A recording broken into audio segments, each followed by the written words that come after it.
gotta tell somebody. This is the best thing I've ever seen. Let's talk about that. You need this. Listen to this. Memorable and exciting. Well, then be less boring. I'm going to tell everyone. Wait here. Mighty remarkable, Big Daddy. Remarkable. Welcome to Remarkable, a podcast for B2B marketers that deconstructs the most iconic moments in film, television, pop culture, and advertising for a single purpose: to give you, the B2B marketer, the same storytelling techniques that the pros use. In each episode, you will learn techniques from Hollywood, Pixar, Marvel, and beyond, from Spielberg's hands to yours, bringing remarkable content ideas to you every single week. I'm Ian Faison, CEO of Caspian Studios. This is Remarkable. This week, we're going to talk about marketing lessons from Upscale, Conf, and Odyssey, the Levi's ad, with the help of our special guest, head of U.S. marketing at Freepik. Paula, how are you? Hi, how are you? Thank you so much for having me here today. Yeah, excited to have you on the show. We're going to chat AI. We're going to chat image generation, video generation, the amazing conference that you have coming up here soon, and everything in between. So, first off, tell us a little bit about what you do at Freepik. Yeah, amazing. So, like I said before, I'm the head of US marketing. And what I do there in this company, it was based in Spain, and now it's revolutionizing all the content creation with AI tools. And we have also a vast stock library. So it was funded in 2010. So that shows you how we've grown. And my role is actually to grow this US user base, currently close to 1 million subscribers, by showcasing that, like the AI suites, like you mentioned before, image generation, video generation, and editing tools to make those creators to work better, and using AI as a companion and not like a dictatorship, like just working with them along the way. Tell me about the time when you were inspired, to be in this industry and to begin with.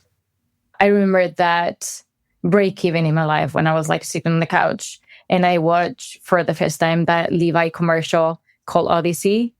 That was a moment when I was like, I need to do this. That break free moment, that for a pair of jeans that have been there forever, being able to transform into that storytelling. And I don't know, I just think like Jonathan Glazer did like an amazing job there. And I was like, I need to get into this. Meredith, what the heck is Odyssey? So Odyssey was kind of a Hail Mary play by Levi's to save its good name, especially among young consumers, so those within like the 15 to 25-year-old demographic. But the crazy thing is, it worked, and sales went up by 200%. That is Meredith O'Neill, our amazing producer extraordinaire. So here's how they did it. At the time in 2002, Levi's was struggling really hard. They closed their last US-based plants, made a ton of layoffs, and they were sort of looking at contracting with foreign plants. So enter ad agency Bartle Bogle Hegarty, which I may have mispronounced. We'll now refer to it as BHH because I can hardly say the name once. And also enter award-winning director Jonathan Glazer, who's known for his work on music videos for bands like Radiohead and Massive Attack, as well as ads for Guinness and Stella Artois. The ad, which cost over £2.5 million, was the most Levi's had ever paid for an ad. BHH creative director John O'Keefe said sales are up over 200%, and it's been the quickest line to 1 million units in the company's history. Those are pretty impressive numbers. So in Odyssey, you see a man walk into a room with an intense look on his face. Then he takes off running. When he gets to the wall, he just keeps going, smashing right through it, and room after room he crashes through walls, all while wearing a pair of Levi's jeans. He's joined by a woman also wearing Levi's, and together they run through room after room, smashing through walls until they bust through to the outside. They slow down, look at each other meaningfully, then take off again, running up a tree in the woods and into the sky, airborne and flailing. Then on the screen appears Levi's engineered jeans, freedom to move. And it's all set to Handel's Sarabande, which is the first time Levi set an ad to classical music. So according to Glazer, the walls needed to have what he called guts to get enough of an explosive effect when the actors ran through them. And it took a bit of figuring out, like how big the room should be, so they took just the right amount of steps. And then they decided to leave gaps in the walls with sensors. So they're really just like running through kind of like a little opening. And when they hit the triggers, the sensors, it would trigger air cannons full of debris. So they got the actual effect of explosions, and meanwhile, the actors could still go at full speed. Murray Butler, who worked on the project with Glazer, said there were plenty of moments of frustration where they put in a ton of work, but the visuals just weren't effective, and Glazer really pushed them to do better. So he said a big lesson he learned was let everyone know what's at stake and what your vision is. Leave no doubt as to where the work needs to go, and avoid being overly prescriptive. Whatever you do, don't sugarcoat it. It puts the onus on the artist to respond the right way and deliver. The ad was then nominated for the D&AD Awards, which are like the Oscars for the advertising industry, at least according to The Guardian. So super successful, definitely a notable ad, and yeah, really interesting to watch. Okay, so Jonathan Glazer directed a Levi's ad. It was so mind-blowing for me. I mean, there's so many good ads out there. So many.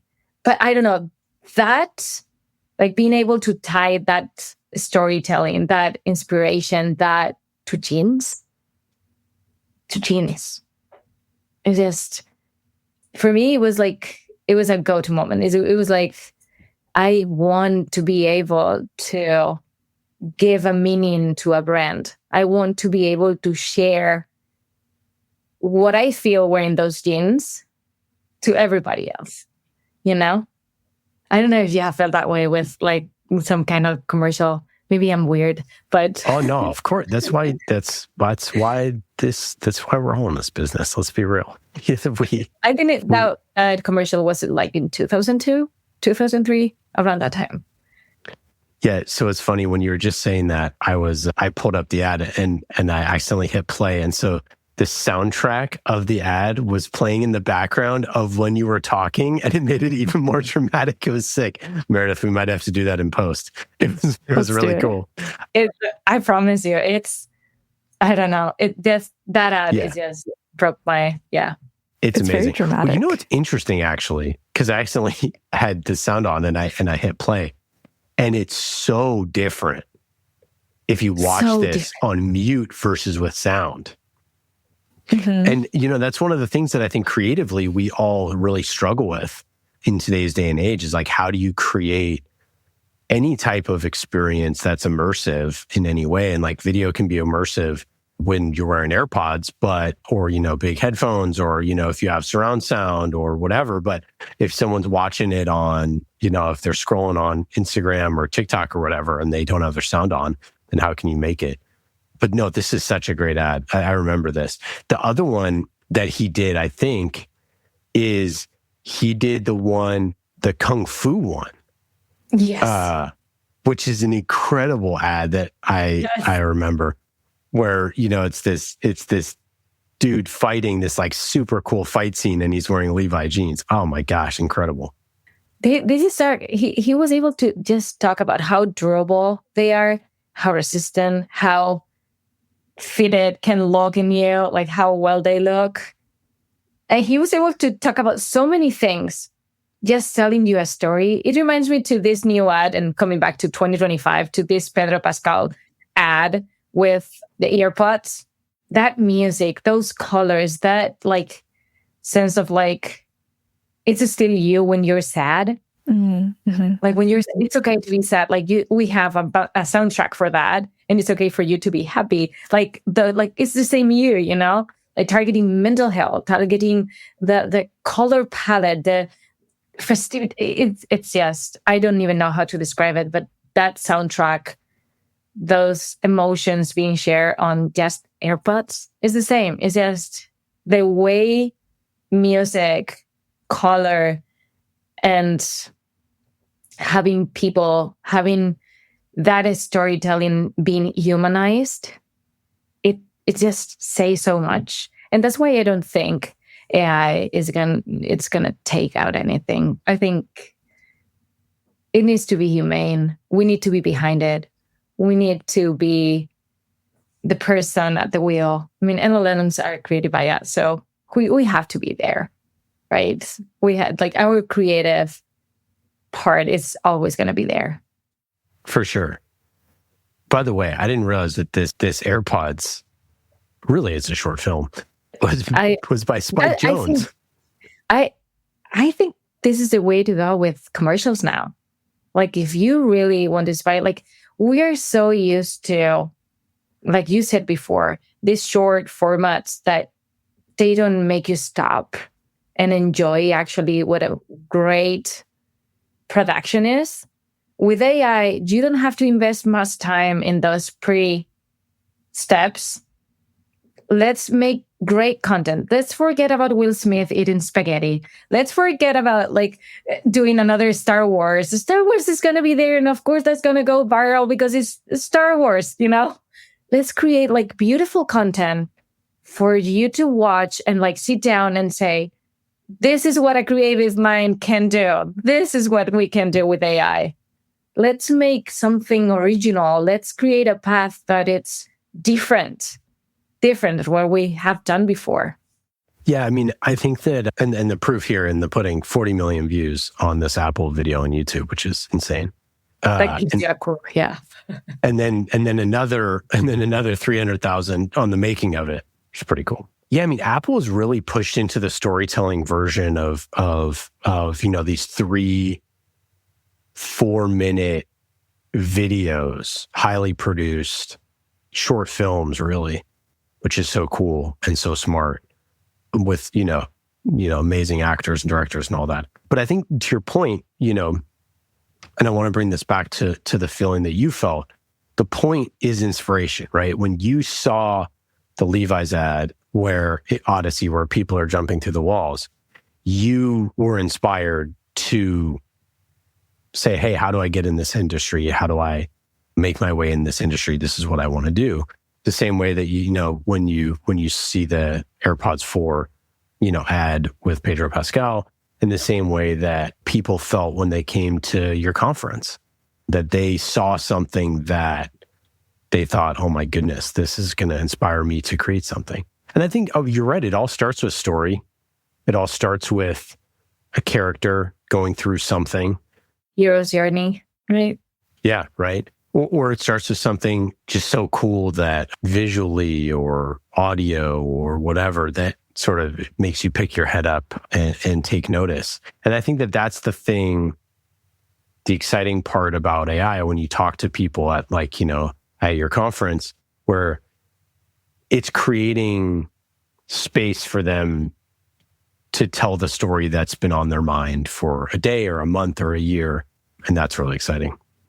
Yeah, that is really exciting. It's just for musicians. Just think about DJs, for example, being able to be in the shower, thinking about a tone or something, and just go to the computer and putting it out and having a new song in 5 to 10 minutes. And it's yours. It's yours. You have created it. You wanted the tone. You want to but if you give me those keys, I'm not going to be able to do it. If you give me a cookbook, that doesn't make me a chef. So we need it's not going to take anybody away. It's just going to make everyone better and faster and explode those creative parts of themselves. It's interesting because I think just anything that can be that scroll stopping thing, is so important now. And that's what everybody sort of needs to find, is the thing that, cuts through the noise. Yeah, I 100% agree. We're talking yesterday, we had a gala for Project Odyssey, a film, AI filmmaking contest. And we were talking about that viral content and that how creation by creation, democratizing everything. And it is true. Is everyone a creator? I mean, it can be. Is everyone going to make it? I don't know. I'm not that sure. Right. And we were talking about that storytelling, that what it needs to be inspiring and what it needs to, that content needs to lead somewhere. It needs to lead somewhere. It's just creating for the sake of creating is not there anymore. We're just scrolling down, and we don't stop and care about the story behind everything. So yeah, creating something with the storytelling for sure is going to mean something. Yeah. And tell me a little bit about what is Upscale Conf? Upscale Conf was born because we were focusing our marketing strategy here last year on doing events for the community. We opened a building that we call the Blue Building, the Freepik office here in the United States, in San Francisco. And we were doing so many events, and the community was so amazing. They were trying to help each other. We were seeing this collaborative scene into the AI space that we thought we need to do this bigger. And we started last year in Malaga, where the headquarters are. And because we wanted to play it safe and home, we knew everyone there. And it was like, it made sense for us as we were shifting the company from stock images to AI tools. It was like, okay, so we are merging these two C's together. Let's take this approach and bring this community into a space. Let's put them all together. Let's share our thoughts. Let's share our expertise and see where this new future that is now our reality is going to. Yeah. And so what came out of that conference? What were people saying? How did it feel after you did the first one in Spain? Thinking about it, it felt refreshing. It felt that nobody should be scared anymore, at least in the creative scene, like everyone was trying to say, this is what I did. It would have taken me like how much? Like 3 years to create this ad for Coca-Cola and like work with like a huge amount of team. A huge amount of people, and going to, to record some scene in Patagonia or whatever, And right now I'm creating this content in like a month with a team of like 10 people. And it's amazing. It's like Kent worth it. It's like Tribeca worth it. Like we're seeing now with like Amazon Prime is stepping up on it, and is like hiring this new TV shows where and the first episode is nothing about AI. The second episode, it's like mostly AI. And the third episode is like all AI. So those are kind of the conclusions that we had last year. It's like, this is not the future anymore. This is now. It's happening. Let's take advantage of it. Let's make it useful. We're the creatives. So we define the table. We are not looking for a table to sit down. We are not like, let's give me a seat at the table. I'm a creator and I can use this tool. No. We're deciding what shape that table is, right? So that was like the most refreshing thing, that we are the ones using the tools. We are the mind setters. We are the trendsetters in terms of the AI. And that was something that it was like, okay, we need to make more upscale conferences. I love that. And so, so before we get into sort of making the V2 and the one in San Francisco that's coming up. Mm-hmm. So zooming in on Freepik a little bit, you mentioned you have 1 million people on the platform. We're really proud. It's just, this company has been around for 14 years, and our SEO strategy, like we have been doing inbound marketing strategies forever, right? Content creation, we create like beautiful content. We have contributors in-house that can make this content creation live in other different platforms. Social media were pretty big too. And like it's part of being a creative company. It's like now AI makes sense with us, right? So that's why we shifted. We were like, okay, if we stay in a stock, we're gonna like be that dinosaur that nobody was to, like everyone can generate images right now. The only thing that creatives need is more control. How can we help those designers? How can we help those creatives to navigate into this new perspective? And we thought, okay, let's start creating images by AI. And with those contributors that we have in-house, we started producing more images. And then we're like, okay, that's not enough. There are so many tools going out there every single day. Every single minute, we have a new tool that we have to learn. That we thought, okay, let's make this approachable. Let's make this understandable for those marketing professionals, for those creatives that doesn't have time to go into learning different and really complicated tools. I mean, if I want to train a LoRa, I will have to go to Conf UI. And that's scary for most of us. Like, that's scary to see all these layers and all these parameters and everything that you have to do, even though I love the tool. But once you get into Freepik, you have to upload 10 images of yourself or 15 images of a product. And the result, it'll be right there for you to use in like less than a minute. So it's something that we are really proud of at Freepik, like make this new reality way more approachable. I'm wondering about the experience of like, because a lot of it is like writing good prompts. How is the experience of writing prompts for Freepik versus other like image generating tools? That's actually is one of our key differentiators. When you go into Freepik, we don't expect you to be a prompt engineer, at least quote unquote that, right? Like, we don't want you to be an engineer and know the weights of different words and make complicated prompts. We can give you tips. We have a community. We have an explore page. You can use a prompt already that has been written by another creative. But also, once you type in your prompt, the prompt that you want, there's a little button underneath that says AI prompt. So it will make it more AI ready for you to have that expect outcome that you need. And also, if that doesn't work for you, because sometimes we're stubborn with what we want, you can go into our Discord channel and take advantage of that community there too. Oh, that's cool. Because I know that's something that we've not struggled with, but sometimes it takes like quite a few iterations on your prompt to get something that feels right. But yeah, that's amazing. That's a great way to differentiate your product. Yeah, thank you. Mm-hmm. Yeah, we're trying to serve the creative in the best way we can.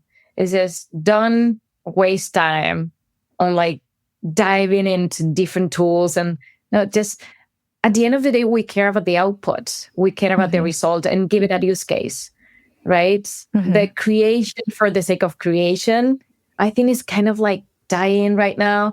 I mean, everyone goes into competitors or like even into Freepik, they think about mental health and they go and express their feeling on prompting. And then the outcome is like they make them feel seen. That's a purpose. That's serving a purpose. Right? Yeah. But creating for the sake of create, for having like a bunch of images in your computer, that's gone. That's not AI anymore. That's not content creation anymore. Right now, we're looking for that use case, for that way of monetize it, like for that way to make something with meaning with it. Yeah. Yeah, that's amazing. Did you go to the last Upscale Conf? And was there anything that you sort of learned that you've put into practice since then? If I went, I was behind the stage. It was amazing. I was with my microphone and telling all the speakers what, like, good luck, have fun. It was such an experience. We organized the first Upscale Conf in just 2 months. Wow. And that was insane. We were sold out. We have more than 37 speakers. It was just creating the merchandise, which everyone knows how important it is just to have a brand of itself, right? We didn't want to share at the beginning that Freepik was behind it. We thought that it was better to have a brand for creativity and AI altogether and leave Freepik out of it. But this time around, we're exploiting that a lot because we did a great job with Freepik. So why don't we say, hey, we did it with the tool, we did it with the AI suite, and we did it with Upscale. We're merging everything together now. So that makes sense for us. Because I saw you had like over 600 attendees from 27 countries. You had folks from Google, Meta, like huge companies. It was a huge success. How did you get folks from these big companies to come join when it was the first iteration of this conference? I think it was because we have a different perspective of what a design event would be. I think every designer nowadays is kind of like tired of all the design talks, talking all over again about projects that they've been working on and how you can grow in the space. But this is a new space. This is merging tech with creativity. This is for you to share like fashion, film industry, advertising. It's like everything was exciting. And it was one of the first platforms to do it. We in Spain, it's just, I would say that we're kind of like 6 months, 8 months behind the United States. I mean, here, AI, it was born, right? So there in Europe, because of all the legalizations and everything, I think we're a little bit behind. And being able to give a platform for this creative to come to the sunny Malaga and talk about what they're really good at and what they're experimenting with and what they're exploring and they're excited about, it's something that was kind of easy for us. Yeah. Mm-hmm. That's so cool. Yeah. It's really nice to see those speakers feeling like they are out of like grad school kind of again with this, like, yes, they feel renovated. They feel like they get to learn new things every single day and be like at a speed that they weren't before. Mm-hmm. And for me, it happened kind of the same.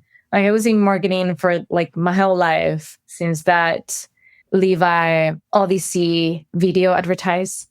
I was sitting down on my couch and I saw that ad and I was like, I need to do this with my life. Like I want this. Yeah, so tell us about this next conference and how it's different. It's actually kind of the same, but different. So we're going to start to do the same, but AI world has changed so much that moment of Malaga that it was refreshing and it was like telling everyone, hey, this is new, take advantage of it. Now what we're going to do is we're going to show off what every leader at the industry is doing, right? So we have John Maeda, he's a VP engineer at Microsoft, and he's been in the design spectrum like his whole life. And in being able to talk about AI, that's something like it's really inspiring to see how your professional profile can evolve with the industry. Or we have Jason Sada, he was the one that created the Coca-Cola ad, his studio with Secret Level. And that moment was a hard stop from AI and the advertising industry. Like the moment that a brand like Coca-Cola is like, hey, we did something with AI, it's like they opened the doors for everybody else. Like it was kind of like an okay moment for everyone. Okay, so then we can use it too. Like if Coca-Cola, if a brand with Coca-Cola had been through all the legal issues, like through everything, and it's something controversial, and it's something that gave a lot of conversation. It like sparking conversations about AI, yes, AI, no, AI is killing everyone, it's not killing anyone. It looks fake, it doesn't look fake, it's gonna just get better. You know, those kind of conversations that we having with creators every single day. But the moment Coca-Cola did it, it opened the door for everybody else. So being able to tell that story, being able for him to talk about Mercedes and how will.i.am is taking part of everything that they're doing, or Leonardo de la Rocha, which is an amazing VP and designer, Simple Practice and Playground. I mean, those professionals have been in the industry for so long that they can do magic with AI. And with AI, they're just able to show off, like I was saying before, and talking about how explosive was that moment of sitting down and being able to create images and create videos and create everything as a matter of like typing words or as a matter of like a sketching. And in Freepik, we also have this sketch to image, and it's an amazing tool for when you're like, you want to come up with like a storyboard and you go there, just scratch it, and it gives you the image. And then that's your starting point. Just being able to do that and talk about it, it just lights your face. It lights your eyes. It's something for a creative, from a creative perspective, and for a creative myself, so that I always love to hear. Amazing. But how do you even think about marketing this product, brand at this product, content at this product, monthly users? Like I said before, we had a lot of like inbound marketing strategies. Our SEO was like really, really on point. It's really good until the day of today. Then newsletters, we have like a lot of them. And we share, like being able to grow the product and being able to share it. It's something that we're really proud of. We use our social media channels really, really well. And our creatives in-house, they create content for us to share. So that is really something that we can take advantage of, you know, for like creating movies, creating videos, creating commercials, and all like with fake brands or like imaginary brands that we can do and then share it on social media. And then we rely on those influencers. We rely on those content creators out there that can share our story because they really like the story behind it. That's something that it speaks a lot to us at Freepik. We rely a lot on content creation for sure. Yeah, and like what if you were to sort of sum up like your brand strategy in a minute, what would it be? I would say community, and that would be something that I would not give up for anything in the world. Create events, small events, meetups events, where you get to talk to the users and get to listen to the users and get to inspire the users and get to because so many times they get the product, and not just Freepik, like it happens to me with other different brands, like they get the product to use in a different way that it's supposed to be. And just by talking to them and listening to them and giving them a space, they feel listened. They feel like they matter. And it's true, they do matter. And that's something that our CXO, Martin LeBlanc, he listens so much to our users that community is a big part of Freepik. We really, in the office in San Francisco, we have, let's say, 4 events a month at the office, even more sometimes. And every single one of them, it's a full house. That's something that we have been growing through these past 2 years here in the States. And we're really proud of that because we have a community that now understands Freepik, that now uses our tools, that gives us a lot of feedback, and we give them the tools that they actually need to grow themselves. So I would resume that with community and user experience all the way. Yeah, tell me about music. So last week, actually, in Vegas, I was able to present the video editor that we just have launched. And in that video editor, we have integrated also our music collection. And by music collection, I mean we have Freepik tunes.